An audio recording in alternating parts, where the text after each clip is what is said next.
Hi, everyone. We just ended the group grief session together, and there were a few questions that we just didn't have time to get to, but they're great questions. So here we are. We're going to just go through those real quickly, and they'll be out there for you if you want them or need them. Over to you, Great. Sue. All right, so our first question is, I'm an NP in a pediatric cardiac ICU and care for seriously ill and dying children on a regular basis. How do you hold compassion and empathy while having healthy patient-provider boundaries? Well, I think one thing, and I noted this in the session together, I think it's really, really important that separating the feelings, the compassion, the passion that you are feeling, and honoring that and holding that and making space for those feelings in you.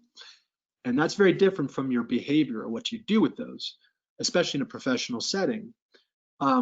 So I think that's an important distinction. I mean, the emotional well could be endless. What you can do about it, or behaviors, or what you can act on in, especially professional setting, is it's much smaller. So big space for the feelings, and then trying to sort of harness it into action. Well, I think this is where it also makes sense to perforate that distinction. So one of the things that I think is so powerful in a clinical setting is when clinicians, yourself, doctors, nurses, social workers, chaplains, all of us,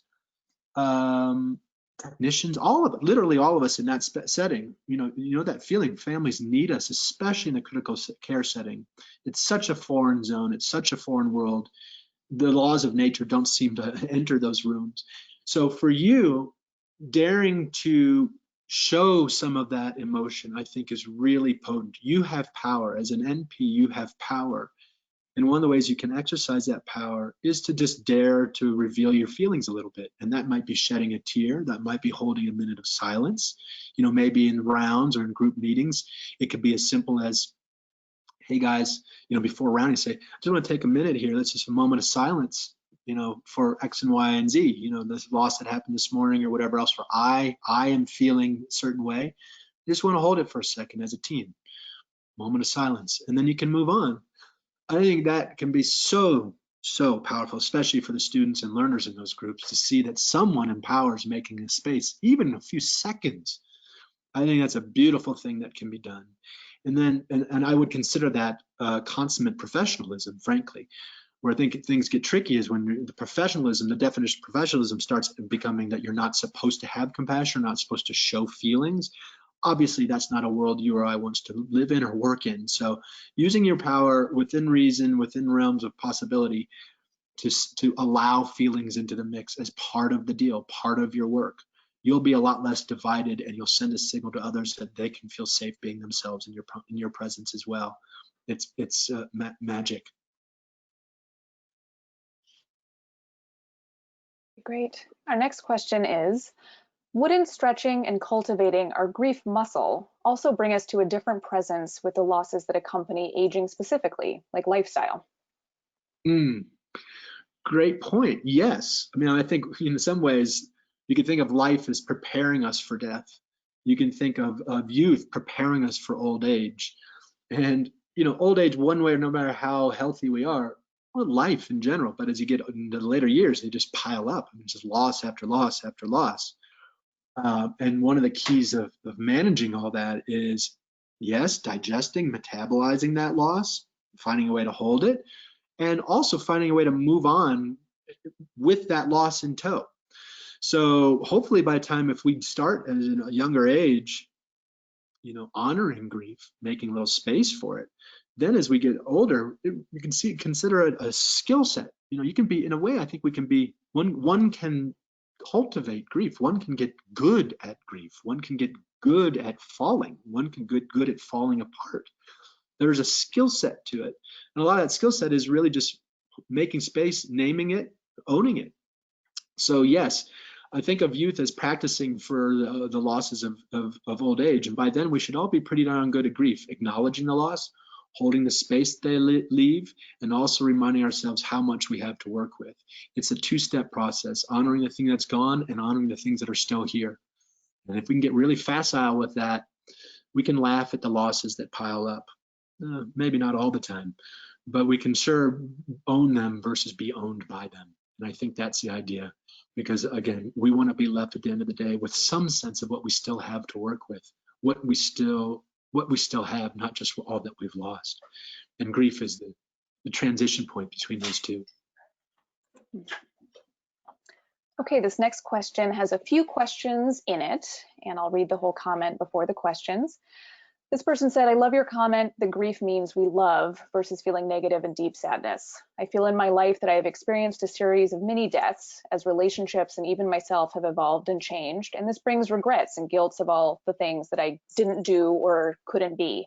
Did I love enough? Was I nice enough? It makes it hard to let go. Any advice? I think that my biggest fear is not dying, but not having really lived and loved everyone and everything fully. Can you relate? Does this make sense? And how can grief be our teacher? Oh boy, can I relate. I'm so with you. My fear, I have said much the same thing out loud many times, which is I don't think I'm so afraid of death. I'm much more afraid of not living my life while I have it. That's the bigger challenge for me. So amen. And I think that's a great way of framing all of this, because it points you back to your life now. It points you back to what can you do now. So yes, and also as part and parcel of that, I think, how to put it? I mean, I think if you can, let me think for a second on this. Regret, I think this is where it's really helpful to separate sort of necessary from unnecessary sufferings. A full life is going to be loaded with regrets, with pains, with sorrows. That's just part of the deal. We human beings are endowed with imagination, so we can always imagine something more or better than we have. And depending on where we place our frame of reference, we can always frame ourselves as losers or winners. We can always frame ourselves in all sorts of ways. So I think part of the job is taking command of that framing power that we have. And I think part of that also has to include, regret, inevitable. Okay, that's part of a rich life, knowing the feeling of regret. And anyone who has an active imagination will think of lives things they could have done, could do, and just don't have time to get around, and reconciling these huge senses of potential with the realities of daily life in this body. That's so much of our task. And invariably, if I would just suggest you don't have it. It's like sorrow and sadness is part of the deal too. You don't demonize the hard stuff like regrets. That they're normal. They're just part of the deal, like we're describing. But there's a really important difference between just regrets that have to be, sorrows that have to be, versus unnecessary ones. So regrets because I wasn't paying attention, regrets because I wasn't engaged, regrets because I didn't get over myself or get over my fears. Those are bigger for me because there's something I can do about them. And then finally, the last piece of that puzzle is so mitigating the grief, the regret pile, I think, is the load, minimizing it, watching out for avoidable regrets. And when we make choices that don't keep regrets at bay that we could have, that's where the action is. So I think the idea here is really to don't demonize any of these sensations, but use them, learn from them. And the sooner you pay attention in the way you're describing, the sooner you can get really good at learning from your losses, learning from your regrets. So that next loss, that next thing, you're a little bit more willing to show love while you could. You're a little bit more able to appreciate something while you still have it. I struggle with this all the time. I think my goal in life is to appreciate what I have while I still have it. I'm really good at appreciating things right when they're going, when I'm losing them. I don't want to need loss for me to love life. So this is part of my charge, and maybe it's a little bit of yours too. So I think the idea here is don't demonize yourself for having regrets, but do take care to learn from them and do differently going forward. And at the end of a life, I can guarantee you will have dreams you don't get to, and regrets that you wish, and actions you wish you had taken, things you would have done, wish you would have done.